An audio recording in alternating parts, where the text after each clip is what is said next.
திரு சரவணன், இது தேர்தல் பிரச்சார திட்டம், இது அரசு சேவையை உறுதி செய்யற திட்டம் இல்லைன்னு விமர்சிக்கிறாங்க. 2021 தேர்தலுக்கு முன்னாடி உங்கள் தொகுதியில் ஸ்டாலின் அப்படின்னு சொல்லி ஒரு புகார் பெட்டியை வைத்தோம்.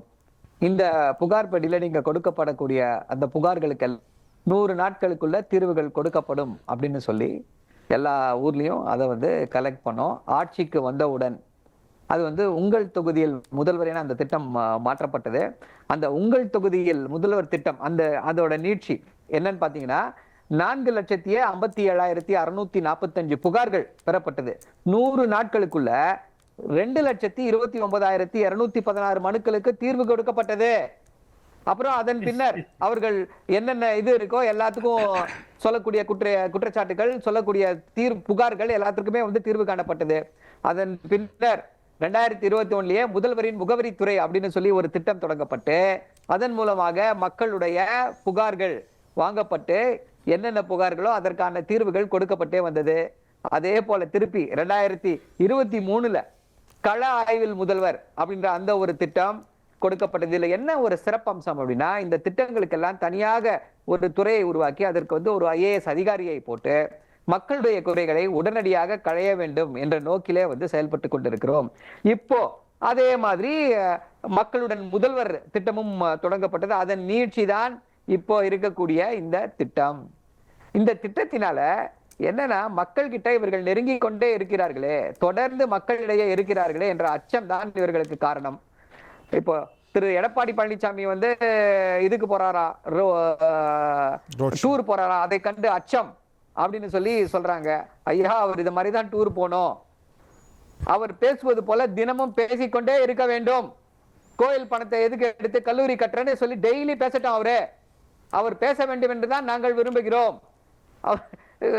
இது இனிமே டூர் ஃபுல்லாவே போட்டோம், இதே போல பேசட்டும். மக்களுக்கு பாஜக, RSSம் அதிமுகவும் வேறு வேறு அல்ல அப்படின்ற அந்த உண்மை புரிய ஆரம்பித்து விடும். இவ்வளவு நாள் சொல்லிட்டே இருந்தோம், மக்களுக்கு ஏற்கனவே தெரியும். ஆதரவு கொடுத்து வந்தோம், எங்கள் கொள்கை வேறு, கூட்டணி வேறு, கொள்கைக்காக கூட்டணியில சிறிது சமரசம் செய்து கொண்டோம், கூட்டணி தர்மத்தால CIA சட்டத்திற்கு ஓட்டு போட்டோம் அப்படின்லாம் இனிமே சொல்லவே வேண்டாம். ஐயா, எங்களுக்கும் RSSக்கு வித்தியாசமே கிடையாதுங்க. RSS உடைய தமிழக கிளை நாங்க தாங்க ஏகபோக உரிமை எடுத்து வைத்திருக்கிறோம் என்று தமிழ்நாட்டு மக்கள் எல்லாருக்குமே தெரிந்து விட்டது, புரிந்து விட்டது. திரு எடப்பாடி பழனிசாமி அவர்கள் தினந்தோறும் போய் இப்படி பேசிக்கொண்டே இருக்கட்டும். இது ஒரு கருத்து. அடுத்ததாக, இது ஏற்கனவே இருக்கக்கூடிய ஸ்கீம் தாங்க. அம்மா நமது அம்மா அப்படின்னு சொல்லி ஒரு திட்டத்தை தொடங்கினாங்க, அதை தாங்க இவங்க அப்படியே காப்பி பண்ணிருக்காங்க அப்படின்னு சொல்றாங்க. ஐயா, அம்மா திட்டத்துல ஒரே ஒரு துறை மட்டும்தான், வருமான வரித்துறை, வருவாய்த்துறை மட்டும்தான். இதுல அப்படி கிடையாது, வருவாய்த்துறை அல்ல. இதுல ஆல்மோஸ்ட் 15 துறைகள், அதுல இருக்கக்கூடிய எல்லா துறைகளிலிருந்தும் புகார்கள் பெறப்பட்டு அவற்றுக்கு தீர்வுகள் உடனடியாக காணப்படுகிறது, உடனுக்குடன் காணப்படுகிறது. இப்போ இவங்களுக்கு என்ன பிரச்சனை? இது எப்படிங்க புகார், ஏற்கனவே ஒரு தடவை புகார் வாங்கினாங்க, திருப்பி இன்னொரு தடவை புகார் வாங்குறாங்களேங்க, எப்படிங்க? அப்போ புகாரே இதான் இந்த ஆட்சியானா? ஐயா, பட்டா மாறுதல், எலக்ட்ரிசிட்டி கரண்ட் கனெக்ஷன் மாறுதல், இப்படி பல விஷயங்கள் இருக்கு. இதெல்லாம் ரெக்கரிங் இஷ்யூஸ். இது ஒரு தடவை தீர்வு கண்டுட்டா அவ்வளவுதாங்க, இனிமே தீர்வு காணவே முடியாதுங்க, தீர்வு காணவே வேண்டாங்க அப்படின்னு சொல்லி போக முடியாது. அப்படி ஒரு லாஜிக்கை எடுத்துக்கிட்டோம் அப்படின்னா, 10 வருஷ ஆட்சியை சிறப்பா செய்தார்களே அதிமுகவை, அவ்வளவுதான், நாங்க எல்லாம் சிறப்பா செஞ்சுட்டாங்க, இனிமே செய்யறதுக்கு ஒண்ணுமே இல்லைங்க, எங்களுடைய கோல் அச்சீவ்டுன்னு சொல்லி போயிடலாமா? அதிமுக எதுக்குங்க இனிமே வேண்டாங்கன்ட்டு போயிடலாமா? எல்லாத்துலயும் ஒரு லாஜிக் இருக்குல்ல. அதாவது இந்த அரசு மக்களிடையே சென்று மக்கள் கிட்ட மக்களுடைய பிரச்சனைகளை அறிந்து அவர்களுடைய பிரச்சனைகளுக்கு தீர்வு காண முயற்சிகளை எடுத்து அதுல வெற்றி பெற்று இருக்கிறது. இதை கண்டு எதிர்கட்சிகளுக்கு அச்சம், நடுக்கம். உங்களுக்கு தான் அச்சம் பேராசிரியர். நான் let you both interact. பேராசிரியர் கல்யாண சுந்தரம், இந்த மாதிரி குறைகள் எல்லா காலத்திலயும் இருக்கும். அவங்க பீரியாடிக்கா இந்த மாதிரி என்னெல்லாம் ஸ்கீம்ஸ் போட்டிருக்காங்கன்னு சொல்றாங்க, அதோடைய நீட்சி இது இல்லை, அதுதான் நான் சொல்கிறேன். இப்போ இவ்வளோ 4.5 ஆண்டுகள் இருக்கிற குறையை நாங்கள் நீக்கிறோங்கிறாங்க. அவர் சொல்கிறாரு, நீங்கள் பட்டா மாறுதல், மின்சார இணைப்பு சம்மந்தமான பிரச்சனைகள்னால் சரி, ரைட்டு. இப்போ முதியோர் உதவித்தொகை, இந்த மாதிரியான பிரச்சனைகள் இருக்குது. 4.5 ஆண்டுகளாக கிடைக்காதவர்களுக்கு இப்பொழுது கிடைக்க செய்ய போகிறோம்னா 4.5 ஆண்டுகளையும் சேர்த்து கொடுத்துருவீங்களா? ஏன்னா 4.5 ஆண்டுகளுக்கு அவங்களுக்கு சரியாக கிடைக்கலைங்கிறது நீங்கள் இப்போ ஒத்துக்கிறீங்களே. முகாமில் நிற்கிறவங்க அப்போ 4.5 ஆண்டுகளுக்கும் சேர்த்து கொடுக்க வேண்டும், கொடுக்கறதுக்கு ஏதாவது திட்டம் இருக்கா? எனவே இது என்ன பேச்சுங்க? இது வந்து சரி, எங்கள் இந்த பொதுச் செயலாளர் கேள்வியை பயணம் எந்த தொடர்ந்து ஆட்சியிலும் நடத்த வேண்டும் கேட்கலாம் என்கிறார். சார். 5வது ஆண்டுல கண்டிப்பா ஏதாவது ஒரு குறை, நிறைய குறை தமிழ்நாட்டுல இருக்கும். அவ்வளவு பெரிய மக்கள் தொகை, நம்ம போக வேண்டிய தூரம் அதிகம். சோ அந்த இல்ல அந்த கேள்வியை அவர் தான் எழுப்பினார். அது நானே எழுப்பல அந்த கேள்வி, அவரா அந்த கேள்வி எழுப்பினார். முதல்ல வாங்கின மனுக்களை வந்து நீங்க குறையை தீர்த்துட்டீங்கன்னா இப்ப எப்படி குறை இருக்கும் என்று சொல்லிட்டு பட்டா மாறுதலில் எல்லாம் மீண்டும் மீண்டும் வராதான்னு கேட்டார். அதெல்லாம் எல்லாத்துக்கும் தெரியும். பட்டா மாறுதல் எல்லாம் தமிழ்நாட்டில் இன்றைக்கு எந்த அளவுக்கு பண்ணிட்டு இருக்கிறாங்கிறத இப்ப பண்ணினவங்களுக்கு தெரியும். எனவே அதுல எத்தனை பேர் சாட்டிஸ்ஃபை ஆகுறாங்களோ அவங்க எல்லாம் இவங்களுக்கு ஓட்டு போட்டுட்டு பார்ப்போம். ஆனால் அதுவல்ல இப்ப பிரச்சனை. நான் கேட்பது என்னன்னா, இப்ப புதுசா வந்து இருக்கிற பிரச்சனைகளை நாங்க தீர்க்கிறோம் சொல்றீங்களே, அப்படின்னா 4.5 ஆண்டு காலமாக வந்து முதியோர் உதவித்தொகை கொடுக்காம இருக்கிறீங்க அப்படின்னு சொன்னா அந்த தகுதியுடையவருக்கு இப்ப சேர்த்து கொடுப்பீங்களான்னு நான் கேட்கிறேன். ஒரு நல்லது நடக்கட்டுமே, அதுல என்ன? இப்ப எங்களுக்கு மக்களுக்கு நடந்தா எங்களுக்கு ரொம்ப மகிழ்ச்சி, அதுக்காக கேட்கிறேன் நான். அப்படி ஏதாவது அறிவிச்சிருக்கீங்களா? 4.5 ஆண்டுகளாக நீங்கள் செய்ய தவறிய வேலையை வேகமாக நாங்கள் செய்து தருகிறோம் என்பதை போல ஒரு பிம்பத்தை நீங்கள் உருவாக்குகிறீர்கள். இதுல பயப்படுறதுக்கு என்ன இருக்கு? நீங்களே அம்பலப்பட்டு போறீங்களே, மகிழ்ச்சியா தான் இருக்கு. உங்களை நீங்களே அம்பலப்படுத்திக் கொள்கிறீர்கள். நீங்க மாநகராட்சியிலே தேர்தல்கள் நடந்து முடிந்து மேயர்கள் பதவியேற்று 2.5 ஆண்டுகள் கழித்து மேயர்களை பூரா மாத்தினீங்க. கேட்டப்ப சரியா வேலை செய்யல. நீங்க அதைத்தான் 2.5 ஆண்டுகள் நாங்க சொல்லிட்டு இருந்தோம், சரியா வேலை செய்யலன்னு அன்னைக்கு கேட்கல. அப்புறம் திடீர்னு ஊழல்கள் ஈடுபட்டான்னு மண்டல தலைவர்களை நீங்க சொல்லுவீங்க. இப்படி ஊழல்களாலும் முழுக்க இந்த மாதிரியான கமிஷன் முறைகளாலும் புறையோடி போயிருக்கிற இந்த அரசாங்கம் கடைசி 6 மாதத்தில் தன்னை புனிதப்படுத்திக் கொள்வதற்கு ஒரு எடுக்கிற முயற்சியாக தான் கேள்வி கேட்கிறார் திரு Saravanan. the timing is very conspicuous. இப்ப எலெக்ஷனுக்கு முன்னாடி அதோட பிராண்ட பாருங்க, முதலமைச்சரை பிராண்ட் பண்றீங்க. இது ஒரு பொலிட்டிக்கல் கெயின்காக, எலக்ட்ரல் கெயின்காக செய்றீங்க. இந்த டைமிங் இயல்பா பார்க்கப்படுது இல்ல. இப்போ 2 விஷயங்கள்.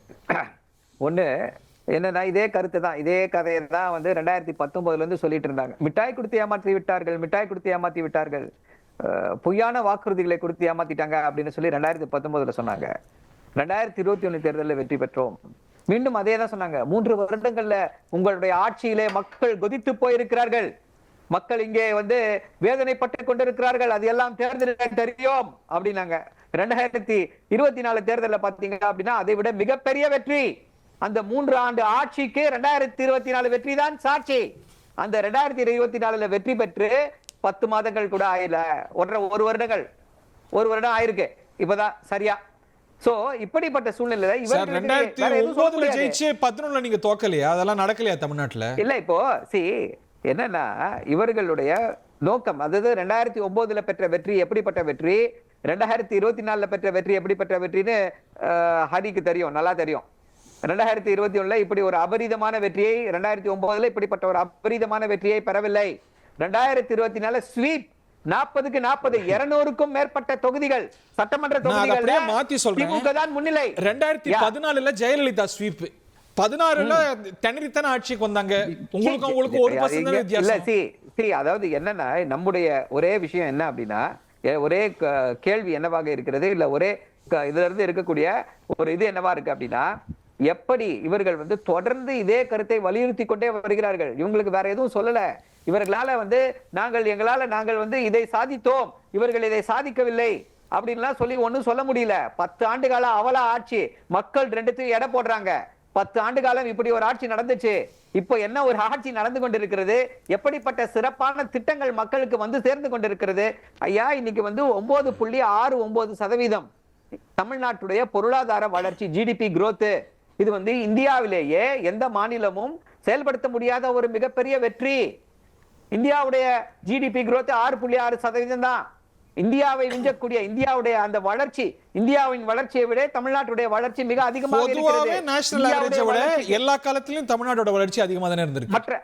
மற்ற மாநிலங்களை கம்பேர் பண்ணுங்க. இப்போ மற்ற மாநிலத்தை விட இப்படிப்பட்ட ஒரு வளர்ச்சியை யாருமே பெறலையே. மற்ற மாநிலங்கள் நம்மளை விட ஜாஸ்தி ஜிடிபி இருக்கக்கூடிய மாநிலங்கள் கூட இப்படிப்பட்ட ஒரு அதுதான் இப்போ இருக்கக்கூடிய இது. மற்ற மாநிலங்கள் இப்போ என்னன்னா, இந்த திட்டங்கள் ஒரு பக்கம் என்ன சொன்னாங்க, இவர்கள் வந்து நல்ல பாயிண்ட் கொண்டாங்க. 10 லட்சம் கோடி கடன் அப்படின்றாங்க. அதாவது 1 லட்சம் சம்பளம் வாங்குறவரு, 1 லட்சம் சொத்து வச்சிருக்கவர் வந்து 10,000 ரூபாய் வந்து கடன் வாங்கலாம். 10 லட்ச ரூபாய் சம்பாதிச்சிருந்தா, 10 லட்ச ரூபாய் சொத்து வச்சிருந்தா 1 லட்ச ரூபாய் கடன் வாங்கலாம். இப்ப நம்ம கிட்ட சொத்து இருக்கு. அந்த ஒரு காரணத்தினாலதான் FRBM, financial responsibility and fiscal management ஆக்ட்னு இருக்கு. அந்த ஆக்ட் படி 3.6% மேல கடன் வாங்க கூடாது. அதற்கு கீழே தான் வாங்கிக்கிட்டு இருக்கோம். தமிழ்நாட்டுடைய பொருளாதார வளர்ச்சி நம்ம கடனை வாங்கி GSDP ரேஷியோ எல்லா காலத்திலயும் ஒரே மாதிரி தான் இருந்திருக்கு. தமிழ்நாடு வந்து ரெஸ்பான்சிபிளா திமுக காலத்துல இருந்திருக்கு, அதிமுக காலத்துல என்ன இவங்களுடைய குற்றச்சாட்டு என்ன? இல்ல இதுக்கு முன்னாடி ஜாஸ்தியா இருந்துச்சு, அதை குறைத்து இருக்கிறோம். இப்போ என்ன இவர்களுடைய குற்றச்சாட்டு என்ன? கடன் வாங்கி விட்டார்கள், கடன் வாங்கி இப்படி செய்து விட்டார்கள், அப்படி செய்து விட்டார்கள். ஐயா, கடன் வாங்கி எல்லா மக்களுக்கு தேவையான திட்டங்களாக போய்கொண்டிருக்கிறது. மற்ற மாநிலங்களோட ஒப்பிடும்போது தமிழ்நாடு ஒரு சொர்க்கபுரி. இதை சொர்க்கபுரியாக மாற்றி வைத்திருக்கிறோம். 4 ஆண்டுகள்ல இப்படிப்பட்ட ஒரு சிறப்பான திட்டங்கள், பொருளாதார வளர்ச்சியும் கொண்டு மக்களுக்கு உள்ளடக்கிய, எல்லோரும் உள்ளடக்கிய வளர்ச்சி, எக்ஸ்க்ளூசிவ் growth, வெல்ஃபேர் ஸ்கீம்ஸ் இருக்கான வெல்ஃபேர் ஸ்கீம்ஸ் இருக்கு, பொருளாதார வளர்ச்சி இருக்குன்னா பொருளாதார வளர்ச்சி இருக்கு, இண்டஸ்ட்ரியல் growth இருக்குன்னா இண்டஸ்ட்ரியல் growth இருக்கு. எல்லா கார்த்திகேயன் கிட்ட போகவே இல்ல. All round growth. ஓகே, அதுக்கு இது வந்து ரொம்ப சுருக்கமா டாக்டர் 10 செகண்ட்ஸ் நான் திரு கார்த்திகேயன் கிட்ட விரிவா போலாம். ஃபேக்சுவலா ஒரு எரர். இந்த அம்மா திட்டம் என்பதும் ரெவென்யூ டிபார்ட்மெண்டினுடைய தலைமையில் நடத்தப்பட்ட திட்டமே தவிர கிட்டத்தட்ட இந்த உங்களுடன் ஸ்டாலின் திட்டத்துடைய அப்படியே கிட்டத்தட்ட can I finish? I did not interrupt. இல்ல இன்டர்ஃபியர் போய் சொன்னா, தவறான தகவலை சொன்னா அவருக்கு 10 வினாடிகள். Mute his mic. யார் ஆங்கரிங்க? நான் ரெண்டு பேரும் மைக் மியூட் பண்ணல. இல்ல, நான் ரெண்டு பேரும் Thiru Saravanan help me. Doctor Saravanan, help me. No, you don't lead. Doctor, one நிமிஷம். Allow me to settle this. திரு சரவணன் இப்ப பேசல. நீங்க 20 வினாடிகள் பேசுவீங்க. திரு சரவணன் 20 வினாடிகள் ரெஸ்பாண்ட் பண்ணுவார். Then I'm going for a break. Doctor first. அம்மா திட்டத்தின் கீழே வந்து எல்லா சேவைகள் இன்க்ளூடிங் மருத்துவ health camp, veterinary camp, cataract screening camp, insurance coverage எல்லாமே நடைபெற்றது. அரசு தகவலின்படி 2013 இருந்து 2020 வரை சுமார் 76,879 கேம்ப்ஸ் நடத்தப்பட்டு இருக்க 64.3 லட்சம் பெட்டிஷன் பெறப்பட்டு, புகார்கள் பெறப்பட்டு, அதில் 64.30 லட்சம் பெட்டிஷன் டிஸ்போஸ் செய்யப்பட்டது, நிவர்த்தி செய்யப்பட்டது. இது உண்மையான நமக்கு தெரியாது. இந்த டிஸ்போஸ் ஆனதுங்கிறது உண்மையான தெரியாது. இப்போ அரசு புள்ளி வரங்கறீங்க. 4 லட்சத்துல 2 லட்சம் வந்து டிஸ்போஸ் ஆனது, அதுவும் தெரியாது. Okay, point taken. But the scheme is the same. No, the scheme is the same. You cannot bluff to people. Thiru Saravanan respond பண்ணீங்க. நான் திரு கார்த்திகேயன் அப்பாலஜி கேட்கிறேன். இப்போ மீண்டும் என்னால அடித்து அறுதிட்டு சொல்ல முடியும். நமது அந்த அவர்களுடைய செல்வி ஜெயலலிதா ஆட்சியில கொண்டு வரக்கூடிய அம்மா திட்டம் வந்து வெறும் வருவாய்த்துறை உள்ளடக்கிய திட்டங்களை மட்டும்தான். இந்த இதுல வந்து 20 துறைகள் 2021 இருந்து இருக்கக்கூடியதுல 20 துறைகள் எல்லாத்துக்கும் தனியாக ஒரு IAS அதிகாரி நியமிக்கப்பட்டு அவர் தொடர்ந்து இந்த செயல்பாடுகளை பார்த்து இருக்கிறார். வருவாய்த்துறை கேட்ராக்ட் முகாம் வருவாய்த்துறை நடத்துதா தமிழ்நாட்டுல? ஓகே, ஹெல்த் கேம்ப், சுகாதார ஹெல்த் கேம்ப், ஸ்கிரீனிங் கேம்ப் வருவாய்த்துறை நடத்துறாங்களா? வெட்டரி கேம்ப் நடத்துறாங்களா? இன்சூரன்ஸ் கேம்ப் நடத்துறாங்களா? ஓகே.